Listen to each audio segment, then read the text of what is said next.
ರೈತರಿಗೆ 5 ವರ್ಷಕ್ಕೆ 1 ಕೋಟಿ ಮೌಲ್ಯವರ್ಧನೆ ನಾನು ಮಾಡುವಂತ ಕೆಲಸ ಮಾಡ್ತೀನಿ. ಅವನಿಗೆ 6 ತಿಂಗಳಿಗೆ ಮೀನಿನ ದುಡ್ಡು ಬರುತ್ತೆ, 3 ತಿಂಗಳಿಗೆ ಮೇಕೆದ್ ಬರುತ್ತೆ, 3 ತಿಂಗಳಿಗೆ ಕುರಿದ್ ಬರುತ್ತೆ, 15 ದಿವಸಕ್ಕೆ ಕೋಳಿದ್ ಬರುತ್ತೆ, ದಿನಕ್ಕೆ ಹಾಲಿಂದ ಬರುತ್ತೆ.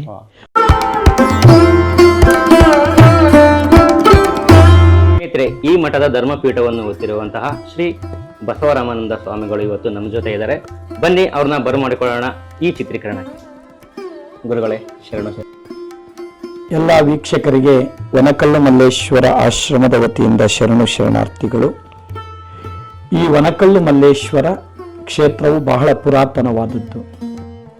ಈ ಭಾಗದ ಅನೇಕ ರೈತಾಪಿ ವರ್ಗದವರು ಬೆಳೆದ ಮೊಟ್ಟ ಮೊದಲ ಬೆಳೆಯ ಮೊದಲನೆಯ ಫಲವನ್ನ ವನಕಲ್ಲು ಮಲ್ಲೇಶ್ವರನಿಗೆ ತಂದು ಅರ್ಪಿಸಿ ಪೂಜೆ ಆರತಿಗಳನ್ನ ಮಾಡಿ ಅದರ ನೈವೇದ್ಯವನ್ನ ಮಾಡಿ ಇಲ್ಲಿರುವ ಅನಾಥ ಮಕ್ಕಳಿಗೆ, ವಯೋವೃದ್ಧರಿಗೆ, ಉಳಿದಂತ ಇನ್ನೂ ಪ್ರಸಾದವನ್ನ ಗೋಮಾತೆಗೆ ಕೊಡುವಂತಹ ಪ್ರತೀತಿ ಅಂದಿನಿಂದ ಇಂದಿನವರೆಗೆ ನಡೆದುಕೊಂಡು ಬಂದಿರುವಂಥದ್ದು.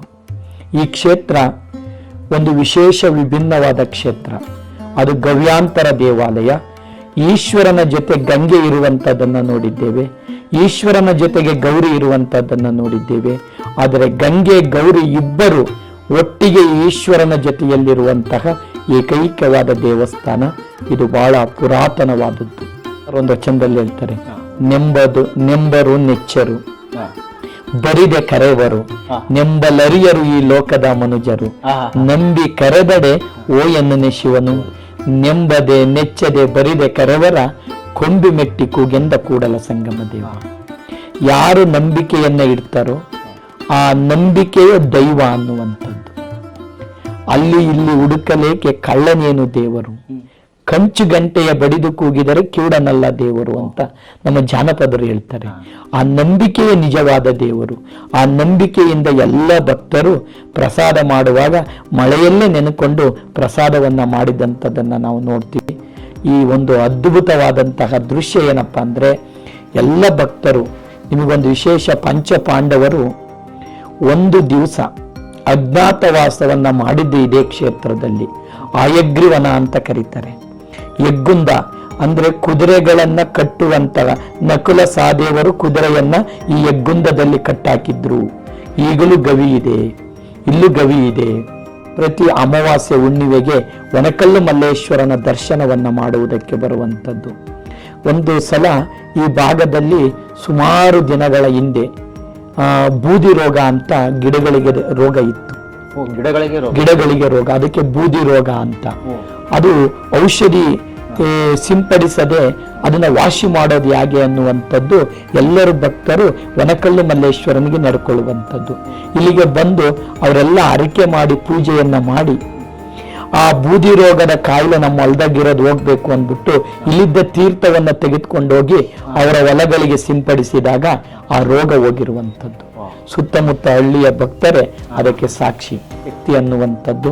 ಮತ್ತೆ ಈ ಭಾಗದಲ್ಲಿ ಯಾರೇ ಇಲ್ಲೊಂದು ನಂದಿ ಇತ್ತು, ಒಂದು ವಿಶೇಷವಾದಂಥ ನಂದಿ, ನಮ್ಮ ತ್ರಿಕಾಲಜ್ಞಾನಿ ಸದಾಶಿವಯ್ಯನವರ ಕಾಲಘಟ್ಟದ ಆ ನಂದಿ. ಆ ನಂದಿ ಈ ಯಾರೇ ಬಂದು ದನವನ್ನ ಆ ನಂದಿಯನ್ನ ಹೊಡೆದ್ರೆ ಅವ್ರ ಹೊಲ್ದಾಗೆ ಹೋಗಿ ನೀಯ್ತಾ ಇತ್ತಂತೆ. ಬಾರಪ್ಪ ನೀನೊಂದು 4 ತಿಂದು ಹೋಗು ಅಂದ್ರೆ ಹೋಗ್ತಾ ಇರ್ಲಿಲ್ಲ ಅಂತೆ. ಅದಕ್ಕೆ ಶಿಟ್ಟಲ್ಲಿ ಬೈದ್ರೆ ಅದು ಸಹಿಸ್ಕೊಳ್ತಾ ಇರ್ಲಿಲ್ಲಂತೆ. ಮತ್ತೆ ಇನ್ನೊಂದು ವಿಶೇಷ ಅಂದ್ರೆ ಅದು ಎಲ್ಲ ಒಂದ್ ಸ್ವಲ್ಪ ಎಲ್ಲ ಕಡೆ ಮೇಯಕ್ ಹೋದಾಗ ಜನ ಬೈದ್ರೆ ಅವರೊಳಕ್ಕೆ ಹೋಗ್ತಾ ಇತ್ತಂತೆ. ಯಾರು ಪ್ರೀತಿಯಿಂದ ಕರೆದ್ರೆ ಸುಮ್ಮನಿರ್ತಿತ್ತಂತೆ. ಒಂದ್ಸಲ ಅದಕ್ಕೆ ಮುಗ್ದಾರ ಹಾಕಿ ಸಿದ್ಧಗಂಗಾ ಮಠಕ್ಕೆ ತಗೊಂಡೋಗಿ ಬಿಟ್ಟು ಬರ್ತಾರೆ. ಆಗ ಅದನ್ನ ಹಾಕ್ತಂತವ್ರಿಗೆ ಪಾಶಿವ ಹೊಡೆದು 6 ತಿಂಗಳಲ್ಲಿ ತೀರ್ಕೊಂಡು ಬಿಡ್ತಾರೆ ಅವರು. ಅಂದ್ರೆ ಆ ಮಹಿಮೆ ಇದೆಯಲ್ಲ ವನಕಲ್ಲು ಮಲ್ಲೇಶ್ವರನ ಮಹಿಮೆ, ನಿಜವಾಗ್ಲೂ ಅದೊಂದು ಅದ್ಭುತವಾಗಿರುವಂಥದ್ದು. ನಮ್ಮೆಲ್ಲರಿಗೂ ಒಂದು ಖುಷಿ ಸಂತೋಷವನ್ನ ಕೊಡುವಂತಹ ಈ ಒಂದು ಮಹಿಮೆ. ಗುರುಗಳೇ, ಕೃಷಿ ವ್ಯವಸಾಯ ಮಾಡುತ್ತಿರುವಂತಹ ನಮ್ಮ ರೈತರಿಗೆ ನಿಮ್ಮ ಕಡೆಯಿಂದ ಏನು ಟಿಪ್ಸ್ ಕೊಡ್ತೀರಾ? ಬಹಳ ಜನ ರೈತರು ಲಾಸ್ ಅಂತ ಹೇಳ್ತೀವಿ, ಆದ್ರೆ ಇವತ್ತು ರೈತರು ಯಾಕೆ ಲಾಸ್ ಆಗ್ತಿದ್ದಾರೆ ಅಂದ್ರೆ ಒಂದೇ ಕೃಷಿ ಮಾಡೋದ್ರಿಂದ ಲಾಸ್ ಆಗ್ತಾ ಇದ್ದಾರೆ. ರೈತರಿಗೆ 5 ವರ್ಷಕ್ಕೆ 1 ಕೋಟಿ ಮೌಲ್ಯವರ್ಧನೆ ನಾನು ಮಾಡುವಂತ ಕೆಲಸ ಮಾಡ್ತೀನಿ. ಏನಪ್ಪಾ ಅಂತಂದ್ರೆ, ಒಂದನೇದು ಆತನ ಹತ್ರ 5 ಎಕರೆ ಜಮೀನಿದೆ ಅಂತ ತಿಳ್ಕೊಳ್ರಿ. 5 ಎಕರೆ ಜಮೀನಿದೆ. 5 ಎಕರೆಗೆ 2 ಇಂಚು ನೀರು ಬರುವಂತ 2 ಬೋರ್ಗಳು ಬೇಕಂದ್ರೆ 2 ಇಂಚು ನೀರು ಬರುವಂತಹ 2 ಬೋರ್ಗಳು. ಅವನಿಗೆ ವರ್ಷಕ್ಕೆ 1 ಕೋಟಿ ನಾನು ಲಾಭ ತೆಗೆದುಕೊಡ್ತೀನಿ. ಹೆಂಗೆ? ಬಹಳ ವಿಶೇಷವಾಗಿರುವಂಥದ್ದು. ಒಂದು, ಆತ 2 ಎಕರೆಯಲ್ಲಿ ಅಡಿಕೆ ತೋಟ, ಆಯ್ತಾ, 2 ಎಕರೆಯಲ್ಲಿ ತೆಂಗು ಮಿಶ್ರ ಬೆಳೆಯಾಗಿ ಗಂಧ, ಶ್ರೀಗಂಧ, ಅದರೊಳಗಡೆ ನೆಲ್ಲಿಕಾಯಿ ಗಿಡ, ನಿಂಬೆ ಗಿಡ ಇಡಬೇಕು.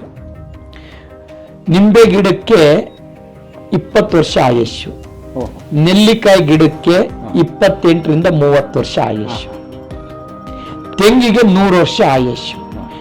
ಶ್ರೀಗಂಧ 15 ವರ್ಷದ ತನಕ ಕಳ್ತನ ಆಗಲ್ಲ, 15 ವರ್ಷದ ಮೇಲೆ ಕಳ್ತನ ತಪ್ಪಿದ್ದೇ ಅಲ್ಲ. ಅದನ್ನ ತೆಂಗಿನ ಗಿಡದ ಜೊತೆಗೆ 8 ಅಡಿ ದಾಯಕ್ಕೆ ಒಂದು ಶ್ರೀಗಂಧ, 4 ಅಡಿ ದಾಯಕ್ಕೆ 8 ಅಡಿ ಮಧ್ಯದಲ್ಲಿ 4 ಅಡಿ ಬರುತ್ತಲ್ಲ, ಅಲ್ಲಿ ಒಂದು ನಿಂಬೆ ಗಿಡ, ಮತ್ತೆ ಅದರ ಆಪೋಸಿಟ್ ನೆಲ್ಲಿಕಾಯಿ ಗಿಡ. ಈ ಕೃಷಿ ಪದ್ಧತಿಯನ್ನ ಅನುಸರಿಸಿ, ಅದಕ್ಕೆ ನಾವು ಹೇಳ್ತೀವಿ ದೀರ್ಘಾವಧಿ ಬೆಳೆ, ಅದು ಶ್ರೀಗಂಧ. ಇವನು 60 ವರ್ಷಕ್ಕೆ ರಿಟೈರ್ಡ್ ಆದಾಗ ಅವನು ಡಿಪಾಸಿಟ್, ಈಗಿರೋರಿಗೆ ಪೆನ್ಷನ್ ಇಲ್ಲ, ಯಾರಿಗೆ ಈಗ ಅಪಾಯಿಂಟ್ ಆಗೋರಿಗೆ ಪೆನ್ಷನ್ ಇಲ್ಲ. ನಮ್ಮ ರೈತನಿಗೆ ಕನಿಷ್ಠ ಅಂದ್ರು 50 ಕೋಟಿ ಪೆನ್ಷನ್ ಬರುತ್ತೆ ಶ್ರೀಗಂಧ ಹಾಕಿದ್ರೆ. 50 ಕೋಟಿ ಅವನು ರಿಟೈರ್ಡ್ ಆಗೋದ್ರೆ 60 ವರ್ಷಕ್ಕೆ 50 ಕೋಟಿ ಫಿಕ್ಸೆಡ್ ಬರುತ್ತೆ. ಒಂದ್ ವೇಳೆ ಒಬ್ಬ ಒಂದ್ ಮರ ಕಡ್ಕೊಂಡವ್ರ ತಲೆ ಕೆಡ್ಸ್ಕೊಳಕ್ ಬೇಡ, ಅದ್ರ ಬುಡ ಇದೆಯಲ್ಲ ಬೇರು, ಅದನ್ನಂತೂ ಹತ್ಕೊಂಡು ಹೋಗಲ್ಲ ಅವನು. ಅದೇ ಸುಮಾರು ಲಕ್ಷಗಳು ಆಗುತ್ತೆ. ಸರ್ಕಾರ ಈಗ ಅದಕ್ಕೆ ಚಿಪ್ ಮಾಡಿದೆ. ನೀನು 12 ವರ್ಷಕ್ಕೆ ನಂತರ ಸರ್ಕಾರನೇ ಟೇಕಪ್ ತಗೊಳುತ್ತೆ, ರಕ್ಷಣೆ ಅದೇ ಮಾಡುತ್ತೆ. ಅದು ರಕ್ಷಣೆ ಮಾಡಿ ನಮಗೆ 1 kgಗೆ 3,000ನೋ 3,500 ರೂಪಾಯಿನೋ ಆಗಿನ ವ್ಯಾಲ್ಯೂ ಏನಿರುತ್ತೋ 1 kgಗೆ 600 ರೂಪಾಯಿ ತಗೊಳುತ್ತೆ. ಅದು ಸರ್ಕಾರ 1 kgಗೆ 600 ರೂಪಾಯಿ ತಗೊಳುತ್ತೆ. ಅವತ್ತಿನ ಬೆಲೆಗೆ ಅದು 1:3:1 ಅಂತೆ ತಗೊಳುತ್ತೆ ಅದು ಆಗಿನ ಮಾರ್ಕೆಟ್ ಬೆಲೆಯಲ್ಲಿ, ಸರಿನಾ? ಅದ್ರ ಜೊತೆಗೆ ರಕ್ತ ಚಂದನ ಹಾಕಿದ್ರೆ, ಗಂಧದ ಗಿಡದ 3 ಗಿಡಗಳ ನಂತರ ಒಂದು ರಕ್ತ ಚಂದನ ಹಾಕಿದ್ರೆ ಅವೆಲ್ಲವೂ ಇವು ದೀರ್ಘ ಅವಧಿಯ ಬೆಳೆ. ಮಧ್ಯ ಅವಧಿಯ ಬೆಳೆ ಅಂದ್ರೆ 6 ತಿಂಗಳು 3 ತಿಂಗಳು ನಿಂಬೆಹಣ್ಣು, ನೆಲ್ಲಿಕಾಯಿ ಇದೆಯಲ್ಲ ಅದರಲ್ಲಿ ಬೆಳೆ. ಇದು ನಾನು 2 ಎಕರೆಗೆ ಹಾಕಕ್ಕೆ ಹೇಳಿರೋದು. 2 ಎಕರೆಗೆ ಏನ್ ಹೇಳಿರೋದು? ಅಡಿಕೆ ಹೇಳಿರುವಂತದ್ದು. 1 ಎಕರೆ ಇರುತ್ತೆ. ಆ 1 ಎಕರೆಯಲ್ಲಿ ಅರ್ಧ ಎಕರೆಯಲ್ಲಿ ಒಂದು ಶೆಡ್ ಮಾಡಬೇಕು. ಹಿಂಗೆ 120, ಹಿಂಗೆ 60 ಒಂದು ಶೆಡ್ ಮಾಡಿ, ಕೆಳಗೆ ಕೋಳಿ ಶೆಡ್ಡು, ಮೇಲೆ ಮೇಕೆ ಶೆಡ್ಡು, ಅದರಲ್ಲೇ ಡಿವೈಡ್ ಮಾಡ್ಕೊಂಡು ಕುರಿ ಶೆಡ್ಡು ಮಾಡಬೇಕು. ಮತ್ತೆ ಅದ್ರ ಪಕ್ಕಕ್ಕೆ ಒಂದು 10ರಿಂದ 12 ಆಕಳು ಕಟ್ಕೊಬೇಕು. ದಿನ ರೆವಿನ್ಯೂ ಹಾಲಿನಲ್ಲಿ ಜನರೇಟ್ ಆಗುತ್ತೆ. 3 ತಿಂಗಳಿಗೆ ಮರಿಗಳ ಬೆಳೆ ಬರುತ್ತೆ. ಯಾವ ಮರಿಗಳದು? ಕುರಿ ಮೇಕೆ ಮರಿಗಳು 6 ತಿಂಗಳಿಗೂ 3 ತಿಂಗಳಿಗೂ ಅದ್ರ ಬೆಳೆ ಬರುತ್ತೆ. ಈ ವಾರಕ್ಕೆ 15 ದಿವಸಕ್ಕೆ ಕೋಳಿ ಮೊಟ್ಟೆಗಳದ್ದು ಬರುತ್ತೆ, ಕೋಳಿಗಳು ಬರುತ್ತೆ. ದಿನ ರೈತನಿಗೆ ದುಡ್ಡಾಡುತ್ತೆ. 5 ಎಕರೆಯಲ್ಲಿ ಅವನು ಒಂದು ಸಾವಯವ ಕೃಷಿ, ಅದರಲ್ಲಿ ಬಂದಂತ ಗಂಜಲ ಗೊಬ್ಬರವನ್ನ ಜೀವಾಮೃತ ಮಾಡಿ, ಬೀಜಾಮೃತ ಮಾಡಿ, ಗೊಬ್ಬರವನ್ನ ಅಡಿಕೆ ತೋಟಕ್ಕೆ 15 ಆಕಳು ಅಥವಾ 12 ಆಕಳು ಕಟ್ಕೊಂಡ್ರೆ ಸಾಕು, ಅದ್ರ ಮೇಲೆ ಬೇಡ. ಅದ್ರಲ್ಲಿ ಬಂದ ಹಾಲನ್ನ ಡೈರಿಗೆ ಹಾಕ್ತಾನೆ, ದಿನ ದುಡ್ಡು ನೋಡ್ತಾನೆ. ಮತ್ತೆ ಅರ್ಧ ಎಕರೆಗೆ ಇದನ್ನೆಲ್ಲ ಮಾಡಬೇಕು, ಅಲ್ಲೇ ಮನೆ ಮಾಡ್ಕೊಬೇಕು. ಇನ್ನು ಅರ್ಧ ಎಕರೆಯಲ್ಲಿ ಸೀಮೆ ಕಡ್ಡಿ ಉಣಬೇಕು, ದನಿಗೆ ಮೇವಿಗೆ ಕಡ್ಡಿ ಉಣ್ಕೊಳ್ಳೋದು. ಅದನ್ನ ಹುಲ್ಲು ಕೊಯ್ದು ಹಾಕೋದು, ಅದೇ ಸಗಣಿ ತಗೊಂಡೋಗಿ ಅದಕ್ಕೆ ಹಾಕೋದು. ಆಯ್ತಾ? ಒಂದು 60-60 ಅಲ್ಲೇ ರೀಸೈಕಲ್ ಆಗ್ತದೆ. 60-60 ಒಂದು ತೊಟ್ಟಿ ಮಾಡಬೇಕು. ಆ ತೊಟ್ಟಿ ನೀರ್ ಸಂಗ್ರಹ ಮಾಡೋ ತೊಟ್ಟಿ. ಅದ್ರೊಳಗೆ 60-60 ಆದ್ರೆ ಒಂದು 15ರಿಂದ 20 ಸಾವಿರ ಮೀನುಗಳನ್ನ ಬಿಡ್ಬೋದು ಅದ್ರೊಳಗೆ. ಅದು 6 ತಿಂಗಳಿಗೆ ಒಂದು ಬೆಳೆ.